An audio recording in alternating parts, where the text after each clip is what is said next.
They say the Rockies don't forgive, and neither do the ghosts we try to leave behind. Eliza Hayes had nothing but a worn suitcase, a baby on the way, and a man's broken promise hanging in the frostbitten air. The last train pulled away from Hope's End with a scream that split the silence and left her stranded, alone, belly full, heart shattered.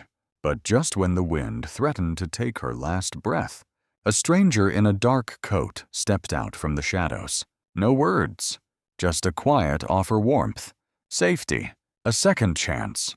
She didn't know his name. He didn't ask hers.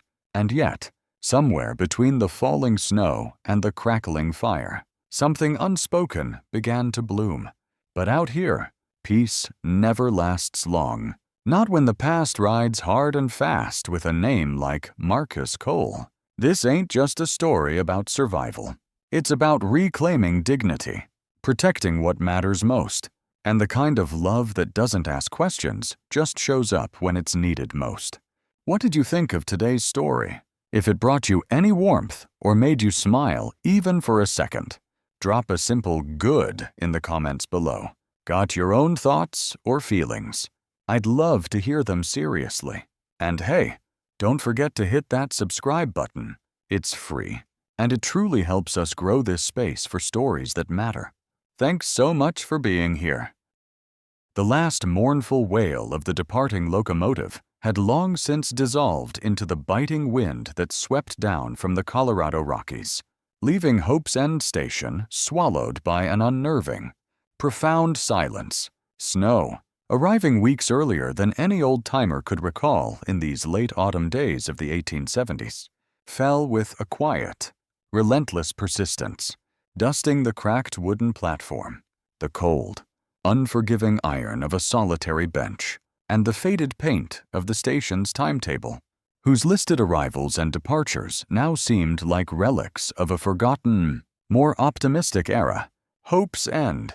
The name itself felt like a cruel jest etched onto the face of this desolate, high-country outpost. Eliza Hayes sat ramrod straight on that iron bench, the cold seeping through her thin woolen coat, a garment wholly inadequate for the encroaching mountain winter, and even less capable of concealing the advanced swell of her pregnancy. She clutched a small, battered valise, its contents the meager sum of a life abruptly derailed. She had come west with Marcus Cole, drawn by his silken promises of a new beginning, of gold glittering in the clear streams of these rugged mountains, a life where their love, he'd sworn, would finally find its own rich vein. A bitter smile touched her lips as the memory of his betrayal, still fresh and raw as an open wound, unspooled in her mind. Marcus, with his easy charm and restless eyes, his promises had been as intoxicating as strong liquor, painting a future so bright it had blinded her to the calculation in his gaze. Then had come the dawning awareness of the new life quickening within her, a truth she had shared with a trembling, hopeful joy. She remembered the way his eyes had changed, the warmth instantly extinguished, replaced by a cool, appraising hardness. The casual cruelty of his words at that dusty, forgotten way station 100 miles back echoed in her ears. "You're 38 now, Eliza," he'd said, his voice smooth, almost indifferent, as he'd picked a piece of lint from his new store-bought jacket. "And, well, you're looking a mite heavy, a bit slow on your feet, like some dirt farmer's missus. Truth is, I reckon you heading back east might just be the best course for both of us." A careless shrug, a tip of his hat, and he'd been gone, swallowed by the dust of his own selfish ambitions, leaving her standing there with her shattered dreams and the undeniable, growing weight of their child. Back east held nothing for her now but the ghosts of a life she could no longer reclaim, the judgmental eyes of a society that had no place for a woman in her condition, and winters that promised a coldness far deeper than any mountain blizzard. No, she wouldn't go back. If need be, she'd sleep on this very bench, under the indifferent stars. Tomorrow, She'd find the nearest town.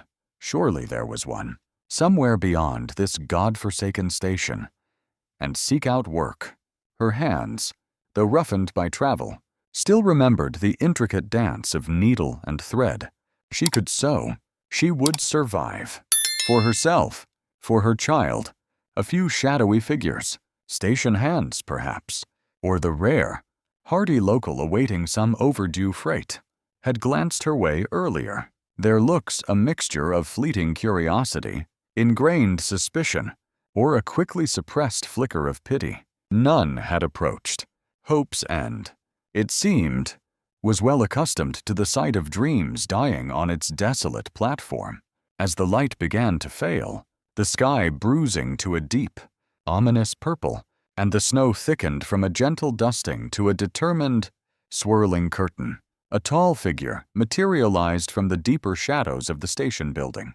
He moved with a quiet, unhurried grace, a man at ease in the encroaching gloom. A long, charcoal-colored greatcoat fell almost to his ankles, its collar turned up high. A wide-brimmed hat was pulled low, obscuring his features, and a thick woolen scarf was wrapped around the lower half of his face, its ends tucked deep within the coat. He moved with the silence not of fear, but of a man long accustomed to solitude, to the vast, unforgiving silences of the high country. A man perhaps more comfortable with the company of his own thoughts and the sigh of the wind than with the clamor of human voices. Eliza tensed, her hand instinctively going to the valise beside her. But the man made no threatening move. He stopped a few paces from her, the falling snow creating a soft, shifting veil between them. "Good evening, sir," Eliza said, her voice barely a whisper, more a polite acknowledgement of his presence than an invitation to converse, an attempt to tether herself to some semblance of normalcy in this increasingly surreal landscape. His reply, when it came, was a deep, gravelly rumble, like stones shifting in a riverbed, a voice that sounded as if it had been weathered by time and hardship. "Missed the last train, ma'am." A humorless smile touched Eliza's lips. She waited a long moment, the silence stretching, before answering, a trace of bitterness coloring her tone. "No, sir. More like it deliberately missed me." He nodded slowly, a gesture that conveyed not agreement, but a quiet understanding that some roads were taken, and others, cruelly, were not. He asked no further questions, his silence a strange kind of respect. The station door creaked open then, spilling a rectangle of weak, yellow lamplight onto the snow-dusted platform. Agnes, the station keeper, a woman whose age was etched in the kindly lines around her eyes and the weary slump of her shoulders, emerged, pulling a thick woolen shawl tighter around her. Her gaze found the tall, silent man first. "Caleb." Her voice was laced with a practical concern. "You best be heading on up the ridge. Sky's got a mean look to it, and this snow's settlin' in for a long night. That road'll be treacherous come full dark." The man, Caleb, touched the brim of his hat in a gesture of respect. "Mrs. Agnes, just noticed someone sittin' out here in the cold. Seemed a mite lost." Agnes's gaze shifted to Eliza, her eyes, though tired, missing little. They squinted, then softened with a dawning comprehension, a woman's intuitive understanding of another woman's plight. "Well, now," she said, her voice gentler than before, "this child looks like she's seen the hard side of a long day. And then some." She turned to Eliza. "Girl, if you've nowhere else to shelter, there's a small storeroom out back of the station. Ain't much, mind. Dusty and like to be colder than a January prayer. But it's got 4 walls and a roof to keep the worst of the snow off you for the night." Eliza hesitated. The old woman's kindness was a small, unexpected ember in the encroaching chill, but the thought of that cold, lonely room, with only her despair for company, was almost unbearable. She looked back at Caleb Thorne, who still stood a few paces away, a silent, enigmatic figure, as rooted and enduring as one of the ancient pines that clawed at the stormy sky. "Your name, sir?" Eliza asked, her voice still holding a note of caution, but edged now with a desperate curiosity. "Caleb Thorne, ma'am. And your home? Where might that be?" "Up on Raven's Ridge." He gestured vaguely towards the looming, snow-shrouded mountains. "Got a cabin there. Small, but it's tight against the weather. Just me and an old mule named Jerusalem." Eliza drew a steadying breath, her gaze direct, unwavering despite the tremor of fear in her belly. "And what, Mr. Thorne, would you be wanting from me in return for such hospitality?" Her chin lifted a fraction. She had learned, the hard way, that kindness in this world often came with a hidden, bitter price. Caleb Thorne's gaze, what she could see of it beneath the brim of his hat, flickered for the briefest of moments to the pronounced swell of her belly. It was not a look of pity, nor of lewd appraisal, but rather one of quiet, profound recognition, the look of a man who had witnessed the full, brutal spectrum of life's joys and sorrows, who understood, perhaps, the desperate courage it took for a woman in her condition to maintain her dignity in the face of such stark abandonment. "Nothing at all, ma'am," he said, his voice that low, gravelly rumble, strangely reassuring in its lack of artifice. "Just figure no one, specially a woman. A woman nearing her time ought to be sleeping out in this kind of freeze when there's room enough for two by a warm stove, and wood enough to keep it fed." The wind howled then, a mournful, savage cry that seemed to rip through the thin fabric of Eliza's resolve. She stood there, caught between the cold, lonely safety of Agnes's storeroom and the utterly unexpected, perhaps foolishly dangerous, offer from this silent, enigmatic stranger. Yet there was something in his voice, in the quiet solidity of his presence, that resonated with a deeper, more instinctive part of her, a fragile stirring of trust. She took a deep, shuddering breath, the icy air burning her lungs. Then she nodded.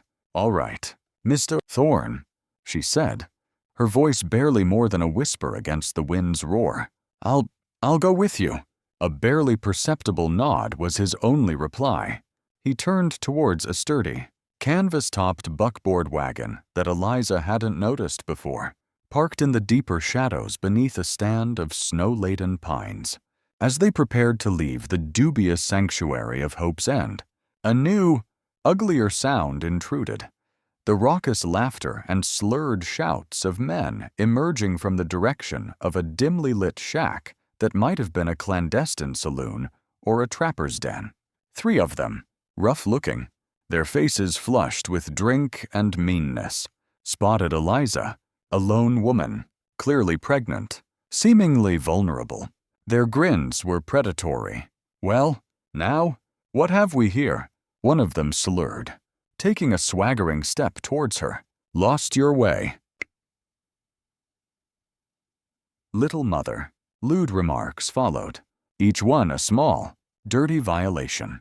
Before Eliza could even register the fresh wave of fear, before she could shrink back, Caleb Thorne moved.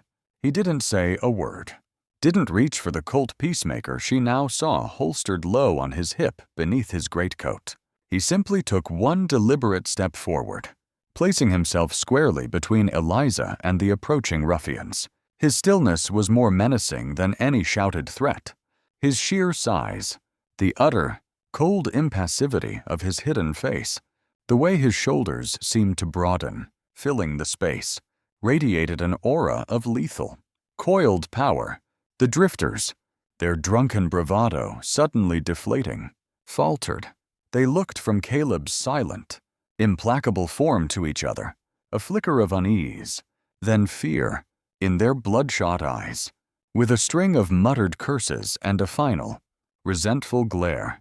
They lurched away, disappearing back into the swirling snow and the darkness from which they'd emerged. The entire exchange had taken less than a minute, but it spoke volumes, This was not just an offer of shelter. It was an unspoken promise of protection. Caleb turned back to Eliza, his demeanor unchanged. He helped her up onto the wagon seat, his touch surprisingly gentle. Then, before taking the reins, he shrugged out of his own heavy, sheepskin-lined greatcoat and, without a word, draped it carefully over Eliza's shoulders. Its warmth, redolent with the faint, clean scent of pine smoke and winter air, enveloped her like a shield. His hand brushed hers as he helped her settle the coat around her. "You'll be safe from here on, ma'am," he said, his voice that same deep, quiet rumble, yet imbued now with a new resonance, the unmistakable timbre of a solemn vow. "I won't let anyone harm you." Eliza looked at him, her breath catching in her throat. Surprise, gratitude, a bewildering confusion, and a tiny, tenacious spark of hope flickered within her. She could only manage a slight, trembling nod. The wagon lurched forward, its iron-shod wheels creaking a protest against the deepening snow, carrying them away from the aptly named Hope's End, into the teeth of the storm, towards the dark, unknown promise of Raven's Ridge. The journey had begun, and the blizzard, Eliza sensed with a shiver that had nothing to do with the cold, was only just the first of many trials to come. The iron-shod wheels of Caleb Thorne's buckboard wagon bit into the snow-covered track, a rhythmic, protesting creak against the howl of the escalating storm. The journey from Hope's End to Raven's Ridge was a grim, teeth-jarring ascent into the maw of the Colorado Rockies, each mile harder one than the last. Eliza Hayes, huddled beneath the unexpected, astonishing warmth of Caleb's greatcoat, swayed with the wagon's lurching progress, her body aching, her mind a maelstrom of fear, exhaustion, and a fragile, nascent gratitude. The silence between them was still a palpable entity, yet the raw edge of her initial terror had been blunted, softened by Caleb's quiet, decisive intervention with the ruffians at the station. He hadn't spoken a word to them, hadn't needed to. His presence alone had been a shield. Hours passed in a blur of swirling snow, the biting wind, and the steady, plodding rhythm of the old mule. Jerusalem, whose breath plumed white in the frigid air. Caleb, a dark, stoic silhouette against the ghostly landscape, handled the reins with an economy of motion, his gaze fixed on the barely discernible trail, his body a bulwark against the storm's fury. Eliza found herself stealing glances at him, at the stark lines of his profile visible beneath the pulled-down brim of his hat, wondering about the man who had offered sanctuary to a desperate, pregnant stranger. What sorrows, what solitudes, had carved those deep lines around his unseen eyes, had instilled in him that profound, almost preternatural stillness, just as the first, bleak fingers of a stormy dawn began to probe the eastern sky, painting the undersides of the roiling clouds a bruised, sickly purple. Caleb finally pulled the mule to a halt. "We're here, ma'am," he said, his voice a low rumble, barely audible above the wind's incessant shriek. Through the driving snow, Eliza could just make out the dark, solid shape of a log cabin, nestled into the lee of a steep, pine-studded hillside on what Caleb called Raven's Ridge. It was a humble, unadorned structure, built of rough-hewn logs chinked with mud and determination.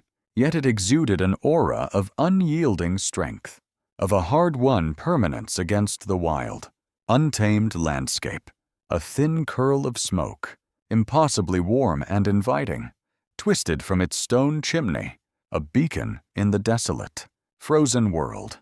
A faint, flickering lamplight glowed from a single, small window, a promise of shelter. Inside, the contrast to the storm's fury was immediate and profound. A cast-iron stove in the corner radiated a blessed, penetrating warmth, the air thick with the scent of wood smoke and brewing coffee. The cabin was small, Spartan even, but meticulously clean. every object in its place. There was a rough-hewn table, 2 sturdy chairs, a few shelves holding basic provisions, and in the far corner, a single wooden bedstead covered with thick animal pelts. Caleb gestured towards it. "You take the bed. Ma'am, you're needing your rest." Eliza, her legs trembling with cold and exhaustion, shook her head.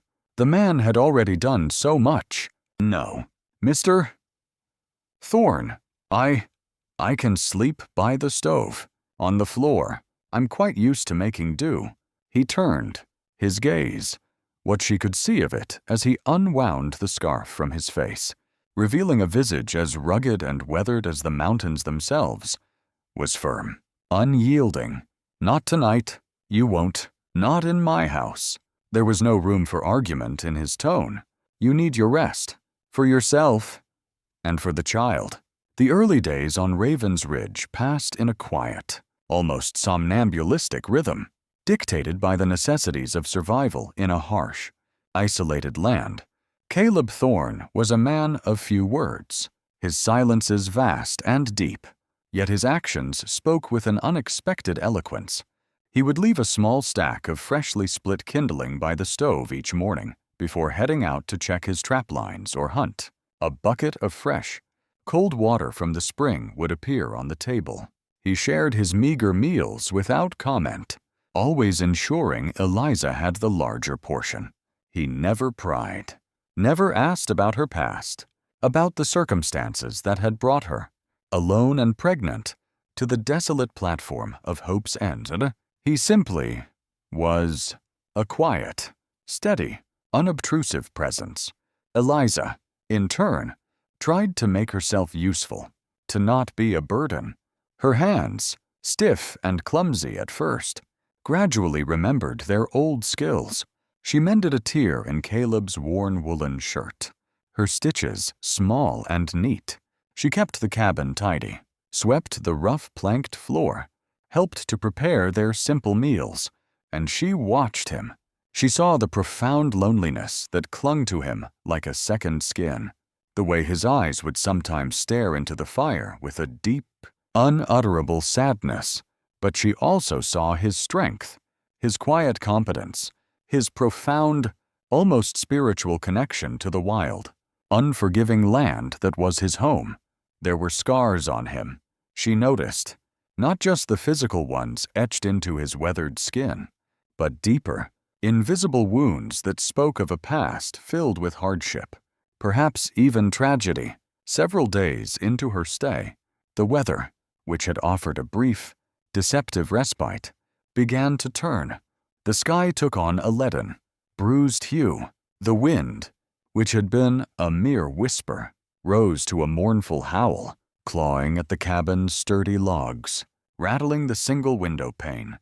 Caleb stood by that window for a long time, his gaze fixed on the turbulent sky, his expression unreadable.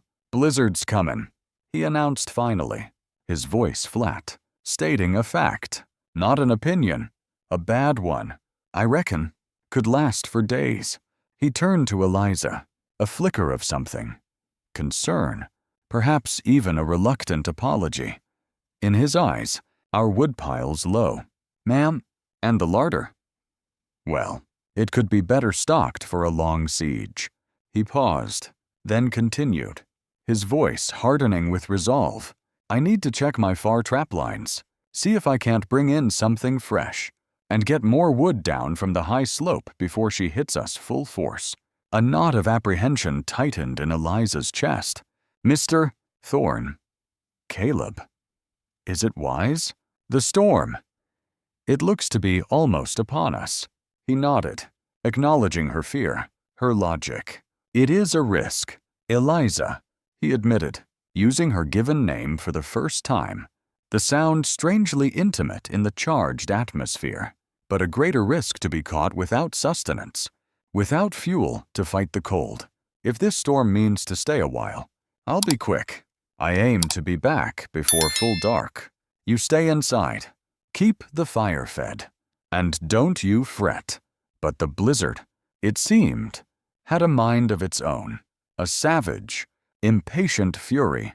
Caleb had been gone barely 3 hours when it struck Raven's Ridge with an unbridled, terrifying violence. The wind became a screaming banshee, a physical entity that battered the small cabin, threatening to tear it from its very foundations. Snow, no longer falling in gentle flakes, became a blinding, suffocating white wall, erasing the world, reducing visibility to mere inches. The cabin groaned and shuddered under the onslaught, the logs seeming to weep icy tears. Eliza was alone, utterly, terrifyingly alone, trapped in a maelstrom of wind and snow, with only the thin log walls of Caleb's cabin between her and the storm's elemental rage. Fear, cold and sharp, threatened to overwhelm her, but then she felt the faint, insistent flutter of life within her, a tiny, tenacious reminder of why she had to survive, why she had to fight. She thought of Caleb, out there, somewhere in that white hell, and a different kind of fear, a fear for him, mingled with her own. She forced herself to move, to act. The fire in the stove, their only source of warmth, their only shield against the encroaching, deadly cold, was beginning to die down. The wood Caleb had left neatly stacked beside it was dwindling at an alarming rate. She knew there was more outside, a cord he had cut and stacked against the cabin's sheltered southern wall, but hadn't yet had time to bring in. To venture out into that raging blizzard was madness, but to let the fire die was a death sentence. "My love," she whispered, her hand pressed protectively against her swollen belly, her voice a fragile thread against the storm's roar. "We have to be strong. We have to keep this fire alive. Your father," she caught herself, a flush rising to her cheeks despite the biting cold. Mr. Caleb. He will come back. He promised. We just have to hold on." Wrapping Caleb's greatcoat, her most precious possession, tightly around her, she took a deep breath and unbarred the heavy wooden door. The wind tore it from her grasp, slamming it violently against the inner wall. Snow, icy and sharp, blasted into the cabin, stinging her face, blinding her. For a moment, she faltered, the sheer, savage power of the storm threatening to drive her back. But the image of the dying fire, the thought of the encroaching cold, spurred her on. She fought her way out onto the small, snow-choked porch, the wind a malevolent beast trying to rip the very breath from her lungs. The woodpile was a vague, snow-drifted shape. She stumbled towards it, her arms aching, her fingers numb, gathering as many logs as she could carry, battling her way back to the relative sanctuary of the cabin, her lungs burning, her body trembling with cold and exertion. She made several such desperate forays, each one more terrifying, more draining than the last. A loose shutter on the window began to bang with a relentless, unnerving rhythm. Threatening to give way, snow began to seep in under the door, forming a small, icy drift on the floor. Loneliness, a cold, insidious companion, began to creep into the corners of her mind, whispering insidious doubts, painting terrifying images of Caleb lost, frozen, swallowed by the storm. Meanwhile, Caleb Thorne fought his own desperate battle. The blizzard had caught him high on the mountain, far from the shelter of his cabin. He had managed to snare a single, scrawny rabbit and gather a small bundle of precious firewood before the full fury of the storm had descended. The journey back was a brutal, disorienting nightmare. The wind howled like a banshee. Visibility was zero, and the familiar landmarks of his mountain home were obliterated beneath a suffocating blanket of white. But the thought of Eliza, alone in the cabin, pregnant, vulnerable, drove him onward, fueled his flagging strength. A desperate, protective fire in his own heart. He had given his word. He would not break it. It was near dawn of the next day, after what felt like an eternity of blind, stumbling progress, of fighting for every frozen yard, that Caleb, more dead than alive, finally staggered through the blinding snow towards the faint, flickering promise of light from his cabin window. He was a figure of ice and exhaustion, the rabbit and the few sticks of wood frozen to his back, his face raw, his limbs numb, but his eyes, when he finally pushed open the cabin door and stumbled inside, blazed with an almost unbearable relief. Eliza, who had been huddled by the stove, dozing fitfully, her own strength nearly spent, jerked awake at the sound. She saw him, a towering, snow-encrusted specter in the doorway, and a cry, a mixture of terror and overwhelming relief, escaped her lips. She scrambled to her feet, rushing towards him, tears streaming down her face, tears not of sorrow this time, but of a profound, almost painful gratitude.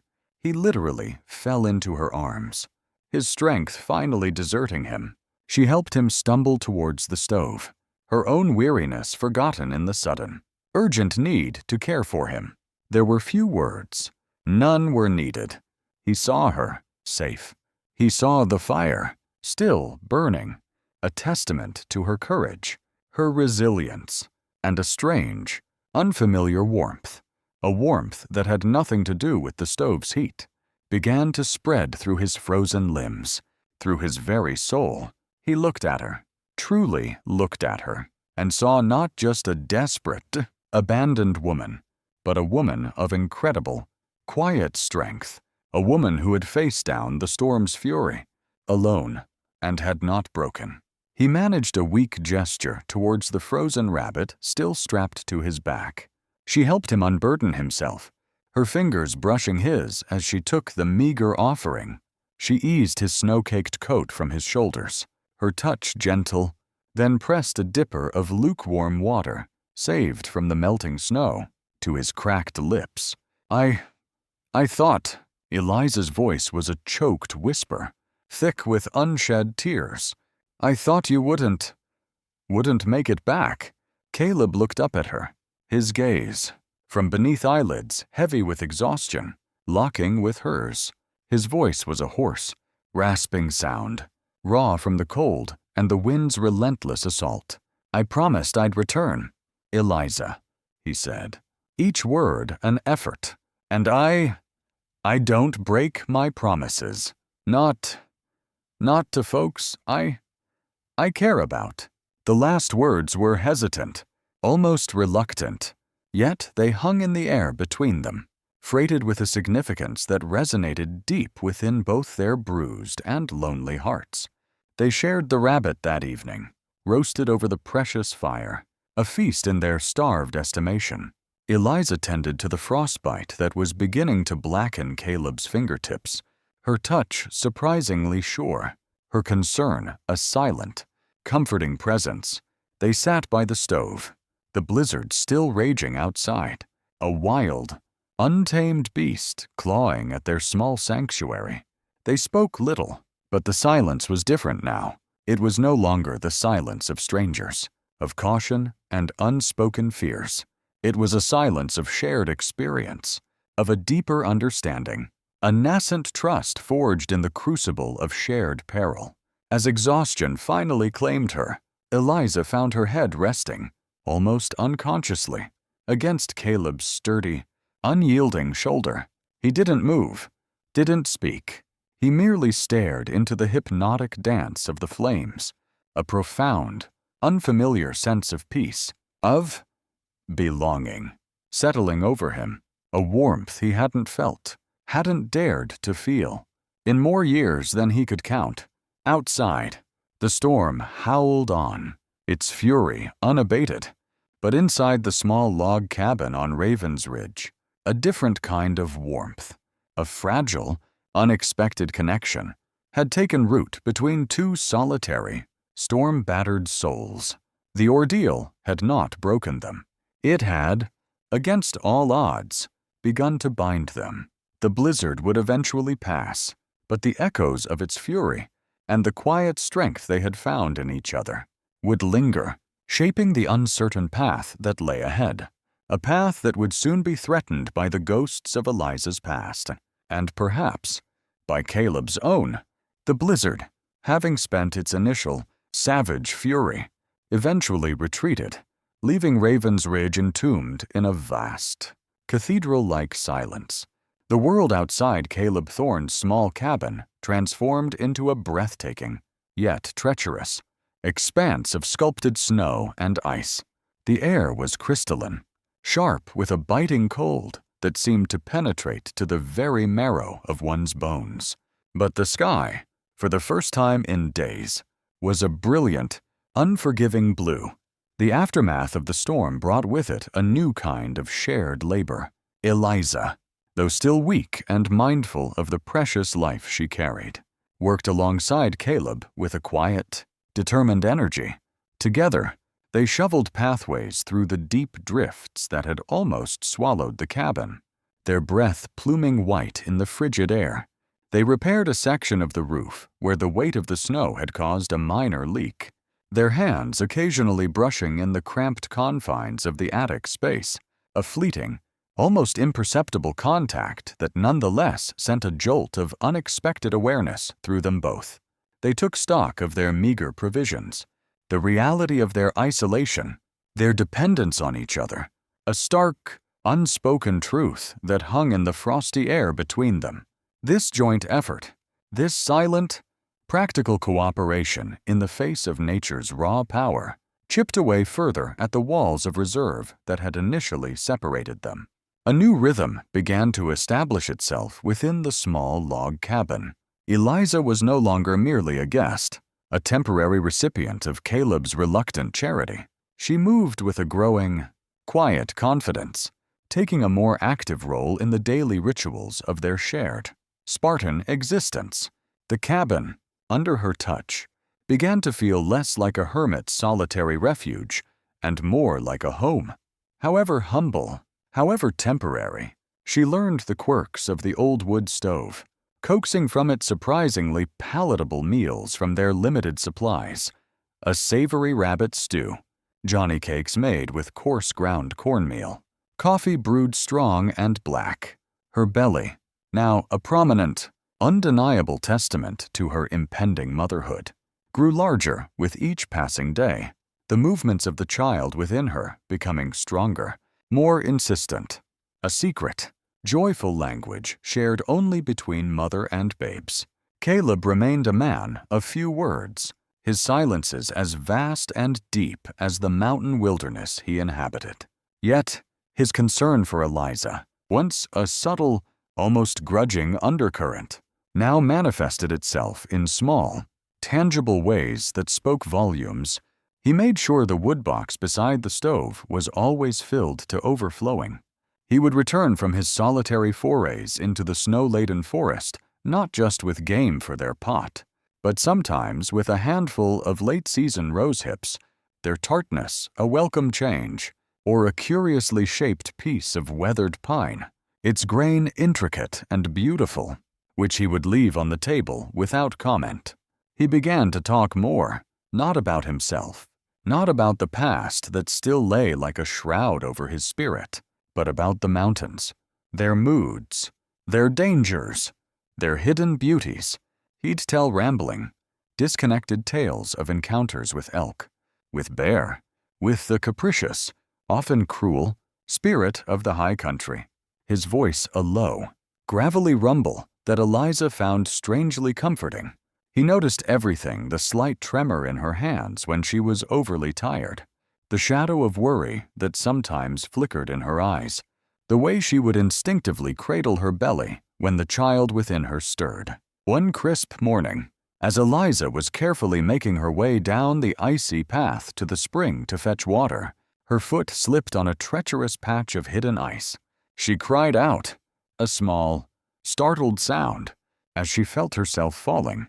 Before she could hit the unforgiving ground, Caleb was there, his arm shooting out like a striking snake, his hand closing around her arm with a strength that was both startling and immensely reassuring, steadying her, pulling her back from the brink.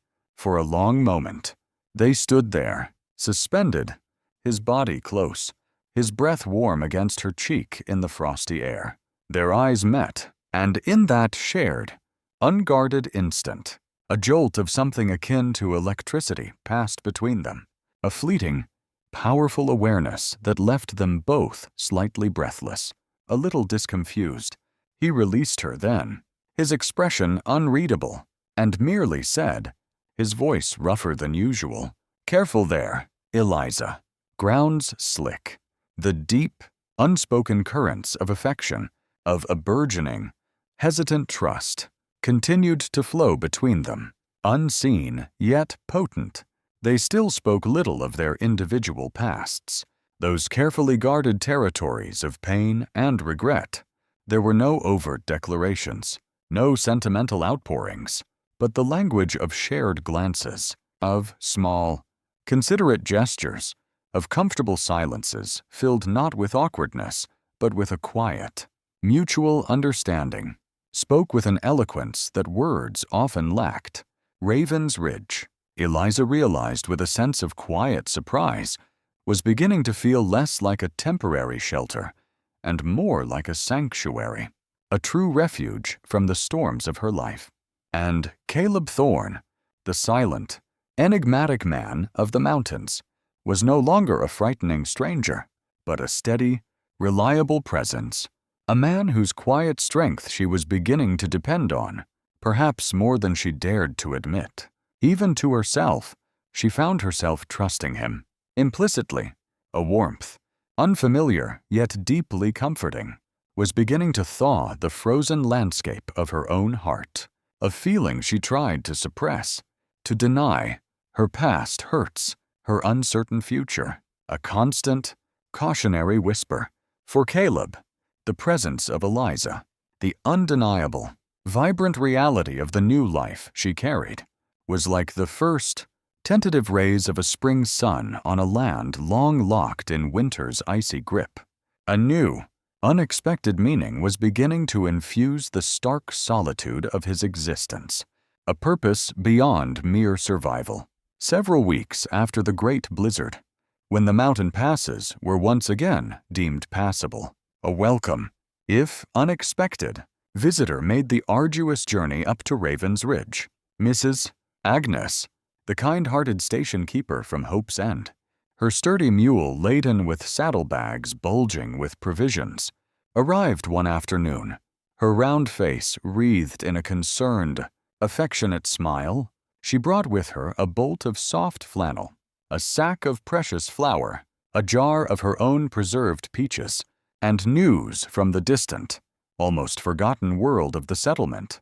She was visibly relieved and pleased to find Eliza looking healthier, her cheeks holding a touch of color, her eyes a measure of peace that had been absent that desperate night at the station. Agnes, with her keen, observant gaze, didn't miss the subtle but significant shift in the atmosphere within the small cabin, the easy, almost domestic rhythm that had developed between its two solitary occupants. "Well now, Eliza, child," Agnes said, her voice warm with genuine pleasure as she accepted a cup of Caleb's strong coffee. "The mountain air seems to be suiting you, and that little one you're carrying right kindly. You've got a bloom about you that wasn't there before." She cast a knowing, almost mischievous glance towards Caleb, who was busying himself by the woodpile, seemingly oblivious, but, Eliza suspected, missing nothing. "And it appears to this old woman that you've found yourself a good, steady man to lean on in your time of need. Haven't you now?" Agnes regaled them with news from Hope's End, the comings and goings of the infrequent trains, the petty squabbles and minor triumphs of the small community, the latest gossip. Then, her brow furrowed slightly. "Queer thing happened a while back," she mused, almost to herself. "That fancy fellow you arrived with. Cole. Was it Marcus Cole?" At the mention of his name, Eliza felt a cold fist clench around her heart, a reaction Caleb did not fail to notice. He came back through Hope's End. "Oh, must have been a week or so after you left with Caleb here. Asking questions.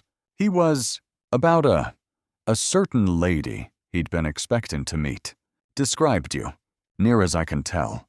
Got a bit agitated when no one could tell him where you'd got to. Hung around for a day or two, looking sour, then hopped the eastbound train, looking like he'd lost a silver dollar and found a dime. The casual, almost inconsequential, piece of news landed with a heavy thud in the quiet cabin, casting a sudden, unwelcome shadow over their fragile peace. Eliza felt a familiar dread begin to uncoil within her. Caleb's expression remained impassive, but she saw a new, watchful stillness settle in his eyes. Eliza forced a smile for Agnes, pushing back the sudden wave of anxiety. "Thank you for your kindness, Mrs. Agnes," she said, her voice imbued with a newfound confidence, a quiet conviction, "for everything. Here, on Raven's Ridge, I feel like I can finally be myself. I don't have to run anymore, or be afraid." The fragile interlude of peace, however, was destined to be short-lived. After Agnes's departure, life on Raven's Ridge settled back into its quiet rhythm. But now, an unspoken tension, a shared awareness of a potential threat, lay just beneath the surface. Eliza, using the soft flannel Agnes had brought, began to sew tiny garments for her unborn child, her needle flying with a hopeful, loving industry. Caleb, his movements betraying none of the disquiet Eliza sensed within him, fashioned a small, sturdy cradle from a smooth piece of pine, its rockers perfectly balanced. The cabin, despite the unspoken anxieties, filled with an atmosphere of quiet anticipation, of a hesitant, burgeoning happiness. One evening, as they sat by the fire, the flames casting dancing shadows on the rough-hewn log walls, Eliza, emboldened by the shared intimacy of their isolated world, found herself asking Caleb about a particularly jagged scar that traversed the back of his left hand, a question she had long wanted to ask but had never dared. Caleb, his gaze fixed on the fire, was silent for a long moment. Then, for the first time, he spoke of his past, not in detail, not yet, but in fragmented, elusive phrases, of battles fought, not just with men, but with the land, with loss, with his own demons. Eliza listened, her heart aching with an intuitive understanding, her hand, almost unconsciously, reaching out to rest lightly, comfortingly, on his scarred one. Their eyes met, and in that shared glance, a profound, unspoken affection, deeper and more resonant than any words, flowed between them. Every man, every woman, they got their own wars to fight. "Eliza," Caleb said, his voice a low, melancholic rumble. "Some scars, they never truly fade. A man just learns to carry 'em, to live alongside 'em. But no one," Eliza whispered, her fingers gently tracing the raised line of the scar, "no one has to fight those wars entirely alone." Caleb, it was in the midst of such a fragile, tender moment, when the outside world felt a million miles away, that the past, with a brutal, unceremonious intrusion, came calling. A late afternoon, the sun already beginning to dip behind the high peaks, casting long, predatory shadows across the snow. Caleb had just returned from a hunt, a brace of plump grouse slung over his shoulder. Eliza was humming softly to herself, stirring a pot of savory stew over the stove. A sudden, sharp rap on the cabin door shattered the peaceful quiet. Before Caleb could even reach for his rifle, the door was pushed open, and Marcus Cole stood framed in the doorway. He was, as always, impeccably dressed, his city clothes a jarring, incongruous note in the rustic simplicity of the cabin. A smug, possessive smile played on his lips, but this time he was not alone. Flanking him, their expressions hard and unreadable, their hands resting ominously near the holstered pistols at their hips, were two rough-looking men, clearly hired muscle. "My dearest Eliza," Marcus purred, his gaze sweeping over her, lingering for a moment on her swollen belly with an expression that was more calculation than concern, before flicking dismissively towards Caleb, a clear challenge in his eyes. "I must say, my love, you've led me on quite the chase, finding you in this God-forsaken wilderness.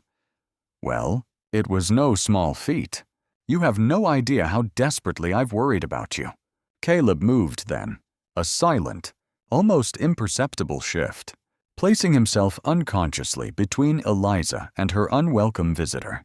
The axe he had just been using to split kindling was still gripped loosely in his hand, its polished head glinting dully in the dim cabin light.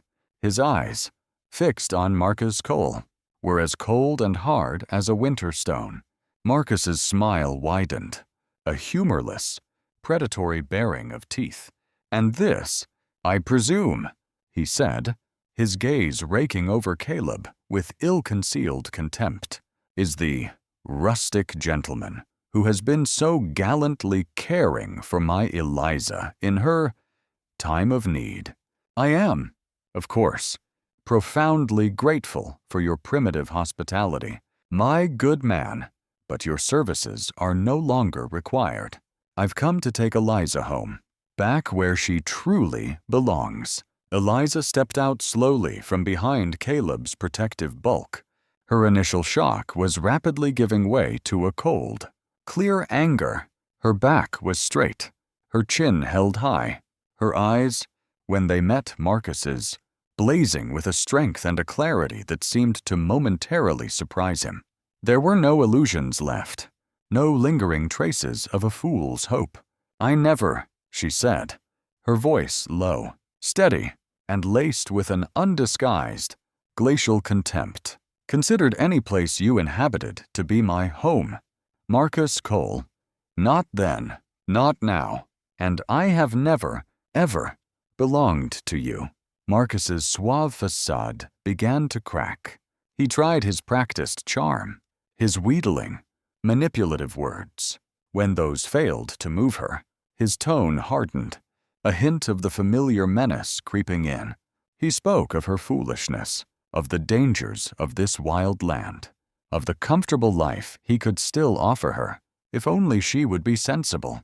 He even hinted, his eyes flicking towards Caleb, at the unpleasantness that might befall those who stood in his way. Caleb had heard enough. "She ain't a stray mare to be claimed." "Cole," he said, his voice a quiet, deadly rumble, each word falling with the weight of an ultimatum. "Nor a piece of property to be owned or kept. Mrs. Hayes has the right to choose her own path, her own life, and you, sir, have no damn authority to interfere in that choice.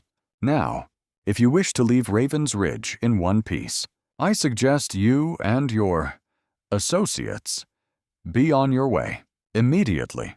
The carefully constructed mask of Marcus Cole's civility shattered completely. His face contorted into a mask of ugly, spoiled child rage, his eyes glittering with wounded pride and a vicious, possessive fury. He threw a venomous glance at Eliza, then at the implacable, immovable figure of Caleb Thorne. With a curt, angry gesture, he signaled his two hired thugs forward. "You dare refuse me, you ungrateful bitch," he snarled, his voice raw with a brutality that was no longer concealed. "You truly believe this? This backwoods clodhopper, this mountain savage, can protect you from me, from what I want?" He laughed then, a harsh, ugly sound. "I'll show you both. I'll show you the consequences of defying Marcus Cole." Caleb shoved Eliza further behind him, the heavy woodsman's axe coming up in a smooth, practiced motion, its polished blade a grim promise in the fading light. Eliza, her heart hammering against her ribs, her breath coming in short, sharp gasps, reached instinctively for the heavy iron poker that lay beside the hearth, its weight a small, desperate comfort in her trembling hand. The air in the small cabin crackled with a terrifying, explosive tension. The fragile piece of Raven's Ridge was about to be irrevocably, violently shattered. The fragile peace of Raven's Ridge shattered with Marcus Cole's sneering ultimatum. "Bring her," he commanded his two thugs, his eyes glinting with possessive fury. Gently. "My property needs to arrive intact." Caleb Thorne became a wall of granite. Axe glinting, the small cabin erupted into a desperate, brutal melee as he met the advance of the two ruffians. Eliza, heart pounding, grabbed the heavy iron poker from the hearth. As Caleb grappled with one man, the other lunged for her. She swung the poker, connecting with his arm, a desperate act that bought her a precious second. Marcus Cole, sidestepping the fight, advanced on Eliza, his voice a venomous lash. "Look at yourself, Eliza. Filthy, ragged, carrying a bastard. You think this woodcutter offers a future? Come back, and I might be generous, though you're hardly the prize you once were." Eliza met his gaze, her own eyes cold as a mountain winter. "You are the despicable one here, Marcus Cole," she stated, her voice low but carrying the force of a storm. "You who abandoned me the moment you knew I carried your child, the moment you decided I was no longer young, beautiful, or valuable enough for your frivolous life. Do you remember those words, Marcus? Or is your memory as rotten as your character?" The child within her kicked violently, as if sensing the venom. Eliza steadied herself against the table. "Here, with Caleb, I have found peace. Marcus, a true peace your selfish, deceitful heart could never comprehend. I was never truly yours. I will never be yours." Marcus's face contorted with rage. "You dare refuse what is mine." He lunged, but Caleb, having dispatched the two henchmen with brutal efficiency, one groaning with a shattered wrist, the other unconscious, moved like a panther, intercepting Marcus. His silent, imposing presence, the axe held ready, was a deadly promise. "She belongs to no one for you to claim." "Cole," Caleb's voice was a low, chilling rumble. "She chooses her own life. You will leave, now, while you still can." Marcus glared, impotent fury warring with a dawning fear. "She's a tramp," he spat, "carrying a bastard. You'll tire of her, you backwoods fool. What she carries," Caleb's voice was ice, "is an innocent life. And I, Caleb Thorne, have nothing left to lose, but everything precious to protect. Leave, Cole, and if you ever harm Eliza or her child, I will hunt you to the ends of the earth." The remaining conscious henchmen scrambled away. Marcus, seeing the lethal intent in Caleb's eyes, the utter finality in Eliza's, let out a choked, broken laugh. "Keep her then, but don't think I didn't come back for you." "Eliza, you never came back for me." "Marcus," Eliza said, her voice calm, devoid of any lingering emotion save for a weary pity. "You came for your own vanity. That door is now permanently closed." She watched them flee, their figures shrinking into the snow-swept landscape, a bitter past finally receding. Relief washed over her, so profound her knees buckled. Caleb was there, his arm a steady support. "You did well, Eliza," he said, a rare warmth in his voice. "He won't be back." But their respite was cruelly short.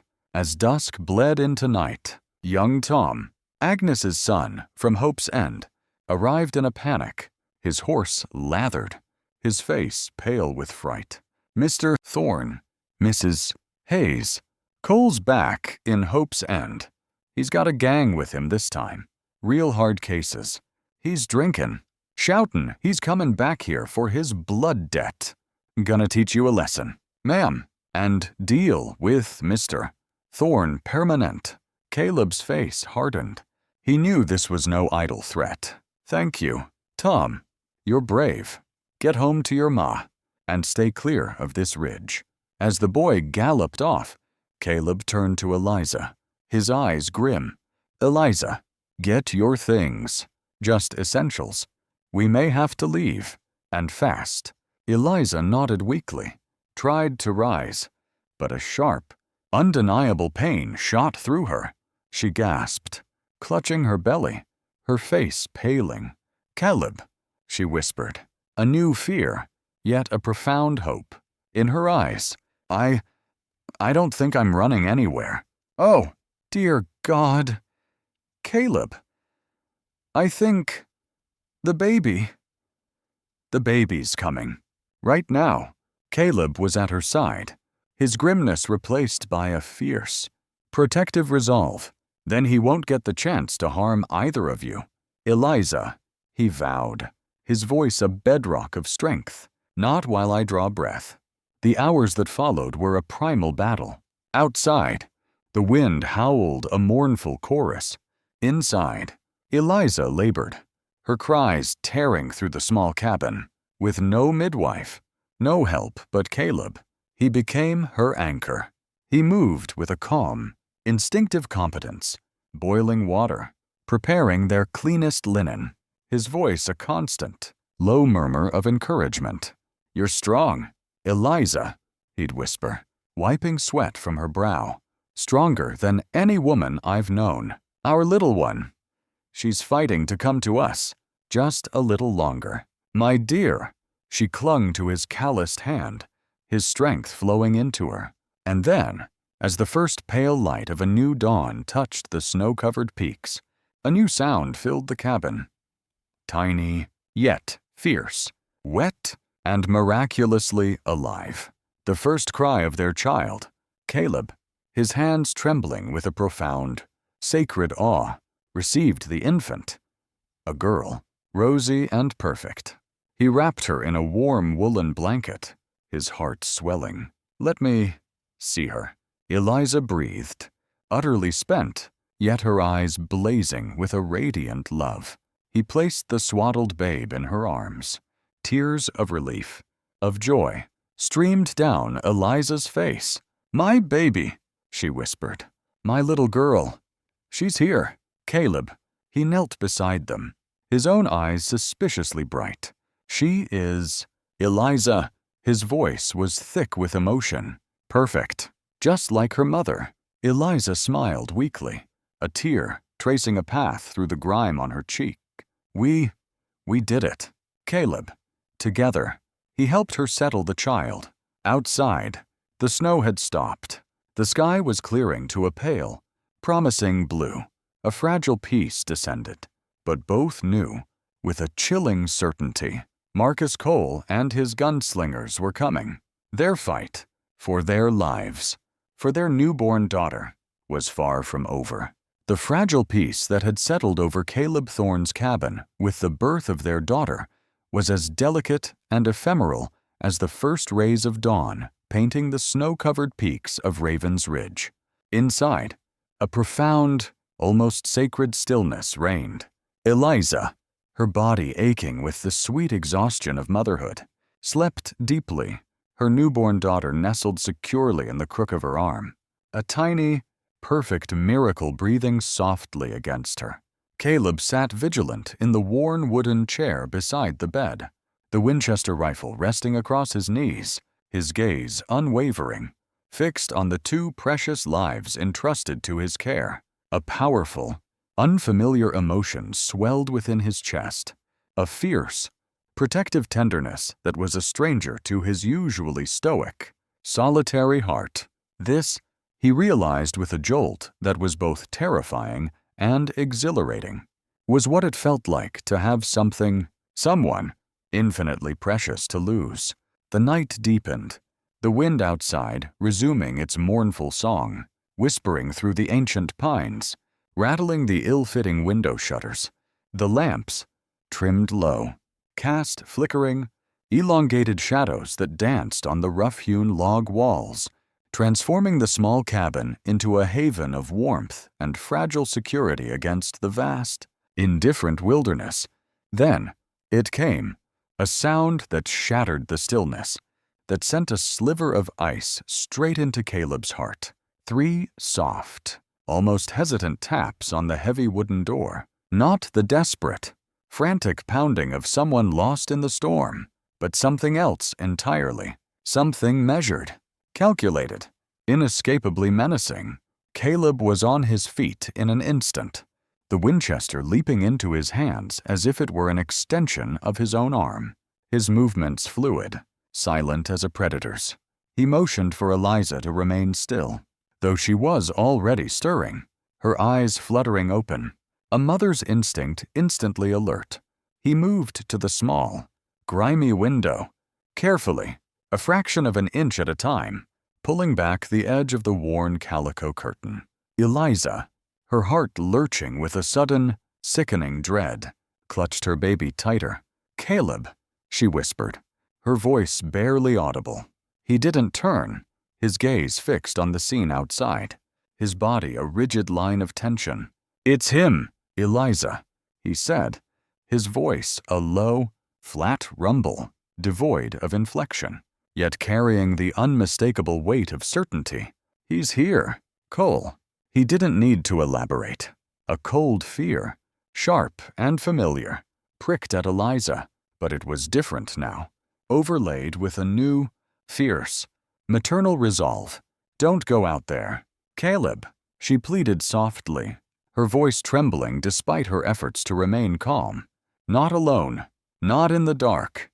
He's unhinged, dangerous." Caleb finally turned, his eyes meeting hers in the dim, flickering lamplight, and in their depths, Eliza saw not fear, but an unwavering, resolute calm, and a flicker of something else, something akin to a grim, almost fatalistic acceptance. A rare, faint smile touched his lips, a smile that did little to reassure her. "I won't be going out there alone, Eliza," he said, his voice still quiet, yet carrying an unshakable conviction. "Not unless he's fool enough to try and cross this threshold first. This is our home now, and I defend my home." As if summoned by his words, the knocking came again, louder this time, more insistent, almost a series of brutal, impatient thuds. Then, Marcus Cole's voice, slurred with drink, raw with a furious, thwarted rage, ripped through the night. "Thorn, or Calder, or whatever damn name you hide behind. You ignorant, backwoods bastard. You think you can keep me out here, freezing in this God-forsaken wilderness all night. I know she's in there with you. Damn your eyes! I know you've got my woman. Open this door. Open it now, or I swear by all that's holy, I'll burn this miserable rat hole of yours to the frozen ground, with both of you in it." Caleb moved to the door, his Winchester held ready. "There's nothing for you here. Cole," he called out, his voice clear, steady, carrying easily above the wind's howl. "No one here welcomes a man of your character. Ride out now, while you still can. Before you do something you'll regret even more than your past mistakes." A harsh, maniacal laugh answered him from the darkness. "Regret? You think I have regrets? I didn't come here to trade insults with a half-wit peasant like you. Thorn, I came for what's mine. I want to see Eliza. I want to have a final conversation with my beloved. She doesn't belong with you. You understand me. She never will. You have no claim on her. Cole," Caleb stated, his voice as cold and hard as the frozen earth outside. "You forfeited any right to even speak her name when you abandoned her. She owes you nothing, less than nothing." The silence that followed was heavy, charged with a palpable menace. Then, a violent, splintering sound as Marcus, in his drunken fury, apparently threw his shoulder against the door. It shuddered, but held. This was followed by a series of furious, desperate scratches, the eerie, grating shriek of metal against wood, as if he were trying to pry the door open, to claw his way in. Eliza, her initial fear now replaced by a cold, clear anger, a profound weariness of this man, this ghost from her past who refused to remain buried, slowly rose from the bed. She held her sleeping daughter protectively in one arm, her gaze fixed on Caleb. There was a new strength in her, an unyielding resolve that surprised even Caleb. "Let me speak to him." "Caleb," she said, her voice quiet, yet imbued with an undeniable, steely determination. "One last time. I need to do this." Caleb looked at her. His eyes narrowed, a mixture of surprise, concern, and a dawning, reluctant understanding in their depths. "Eliza, no, he's dangerous, out of his mind with rage and liquor. You're not strong enough to face him now." She met his gaze, and in her eyes, he saw not the frightened, vulnerable woman he had rescued from hope's end, but a woman transformed, a woman who had faced death, who had brought new life into the world, a woman who had, in the crucible of suffering, finally found her own inviolable core. "I have to. Caleb," she insisted, her voice gaining strength.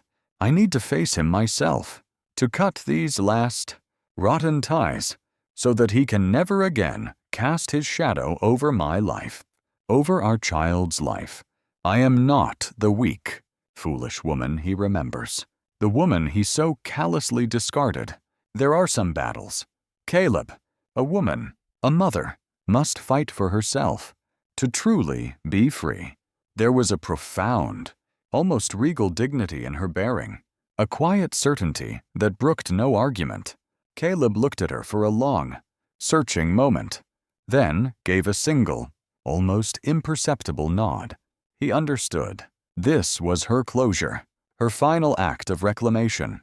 He stepped back from the door, his Winchester still held ready, his presence a silent, unwavering promise of protection should Marcus Cole dare to lay a hand on her. Eliza took a deep breath, her gaze steady, her heart surprisingly calm. She walked to the door and, with a firm hand, lifted the heavy wooden bar. Slowly, deliberately, she pulled the door open. Marcus Cole stood on the threshold, a figure of dishevelment and impotent fury.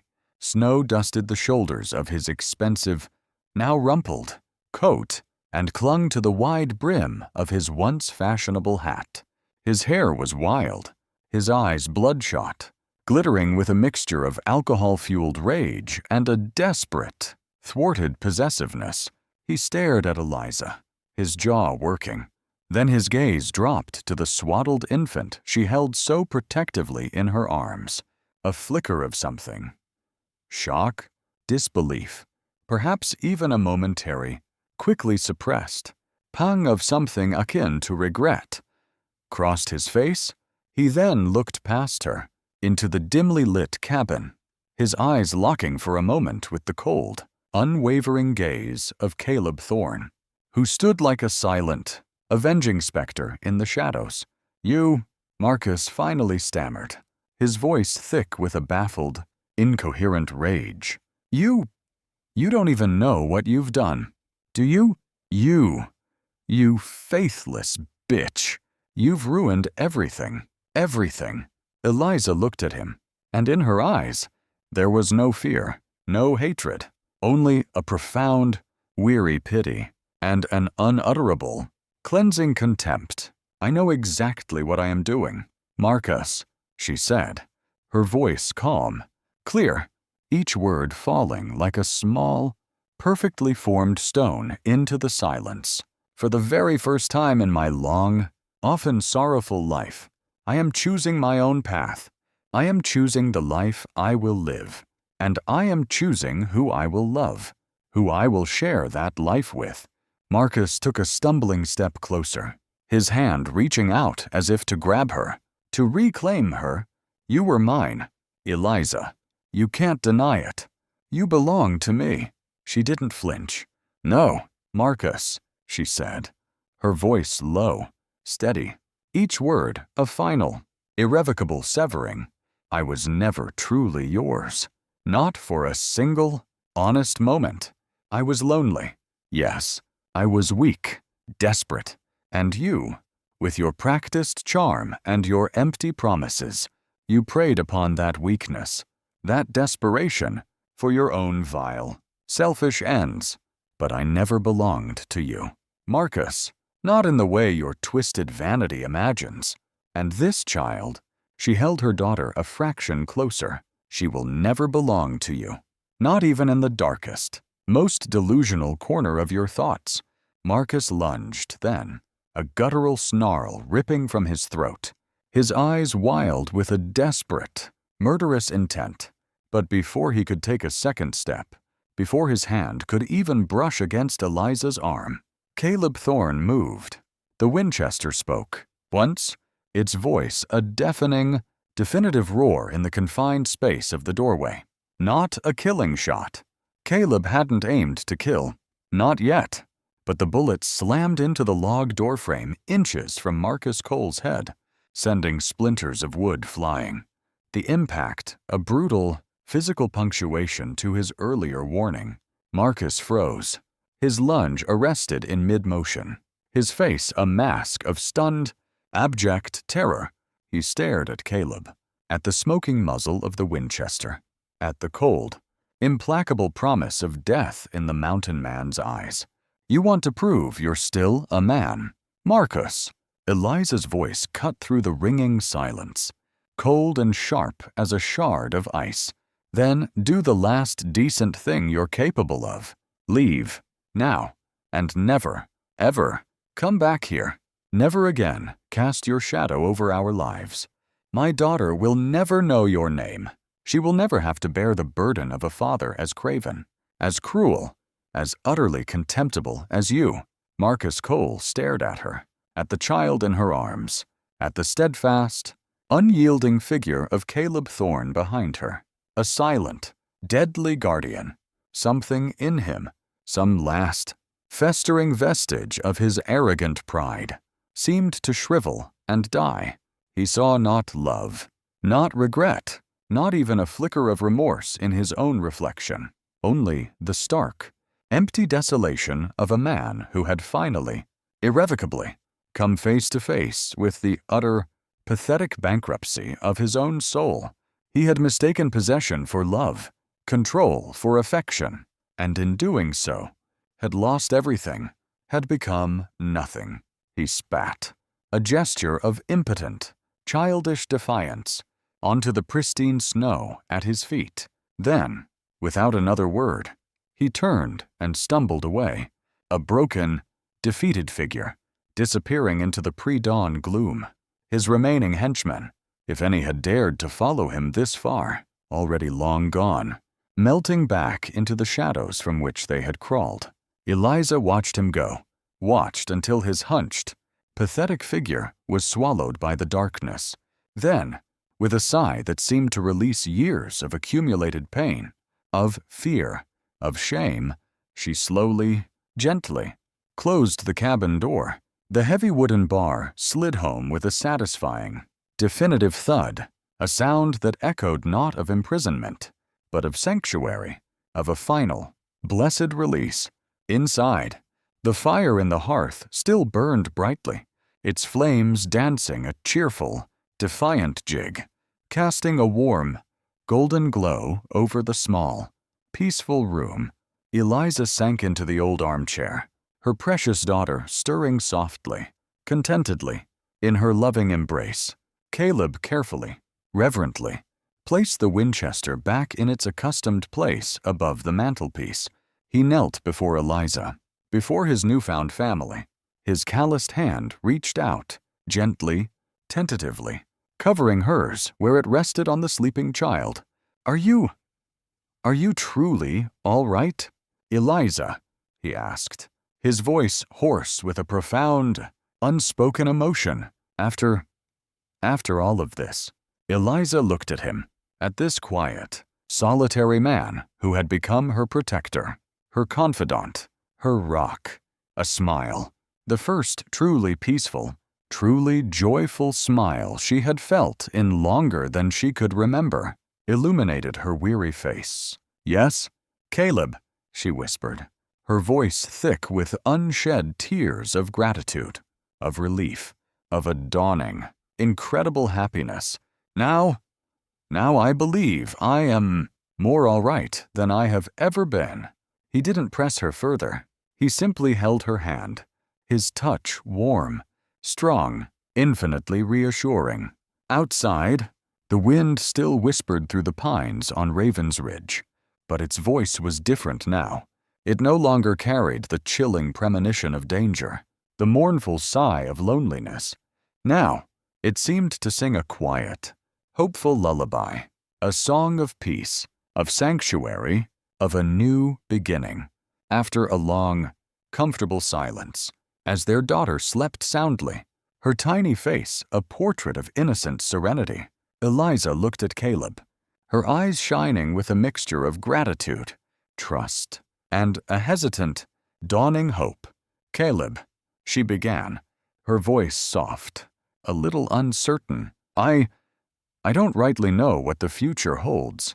For me, for our little girl." He met her gaze, his own eyes, usually so guarded, now filled with an incredible warmth, an unexpected tenderness, a steadfast belief in the uncharted territory that lay before them. "We don't need to know all the answers right now. Eliza," he said, his voice a low, gentle rumble. "The future, it'll unfold when it's meant to, when we're ready to greet it." Eliza looked down at the sleeping child in her arms, then back at Caleb, this quiet stranger who had become her savior, her partner, the improbable architect of a future she had never dared to dream of. "I think," she said, her voice gaining a quiet strength, a profound conviction, a decision made not in desperation, but from the deepest, truest core of her being. "I think I'd like to stay here, Caleb, on Raven's Ridge, with my daughter, with you, if you'll have us, always." A slow, rare smile, a smile of such genuine, unadulterated warmth and happiness that it transformed his rugged, weathered features, spread across Caleb Thorne's face. His eyes, when they met hers, were filled with an affection so profound, so boundless, so fiercely protective, it stole her breath away.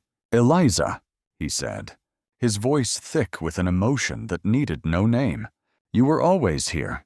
From the moment you first set foot in this cabin, you belonged. This is your home. Eliza, this is your daughter's home. This," he squeezed her hand gently, "this is our home, our family's home." And in the quiet peace of that small log cabin, nestled high on Raven's Ridge, under the vast, starlit canvas of the Colorado sky, a new family, forged in hardship, tempered by courage, and bound by a love as strong and resilient as the mountains themselves, began to write their own, hopeful, enduring story.